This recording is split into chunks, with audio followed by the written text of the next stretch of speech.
ప్రతిరోజు ఏదో ఒక డీటాక్స్ డ్రింక్తో అయితే మా డే స్టార్ట్ అయిపోతుంది. మేము ఇక్కడ యూస్ చేస్తుంది వచ్చేసి cold press juicer. Cold press జ్యూసర్లో జ్యూస్ అంతా ఒకవైపు, ఇట్లాగా తొక్కంతా ఒకవైపు వచ్చేస్తుంది. మరి ఈ తొక్కంతా వేస్ట్ అయిపోతుందేమో, మంచి ఫైబర్ ఉంటుంది కదా దాంట్లో అని చాలామంది అడిగారు నన్ను. ఇప్పుడు నేను దాన్ని ఎలా యూస్ చేసుకుంటాను అని చెప్పేసి నేను చూపిస్తాను.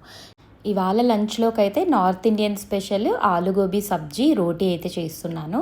ఆకుకూరలు చాలా ఫ్రెష్గా దొరికిందనమాట. యూజువల్గా ఢిల్లీలో ఆకుకూరలు ఎక్కువగా దొరకవు, బట్ దొరికినప్పుడు మాత్రం ఖచ్చితంగా తెచ్చుకుంటూ ఉంటాము. దాన్ని అయితే లైట్గా రోస్ట్ చేసి ఫ్రై లాగా చేసేసాను. సబ్జీలోకి కాంబినేషన్ రోటీసే అనమాట.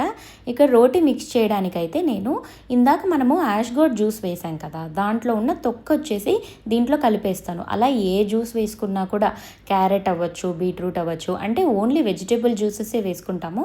దాన్ని ఇట్లాగా ఆటాలో అయితే కలిపేస్తాను. టేస్ట్ ఏం పెద్ద డిఫరెన్స్ ఉండదు, కానీ హెల్త్కి కూడా చాలా మంచిది కాబట్టి. సో ఇది ఇవాళ మన లంచ్ ప్లేట్. వీడియో నచ్చితే సబ్స్క్రైబ్ చేసుకోండి. బాయ్.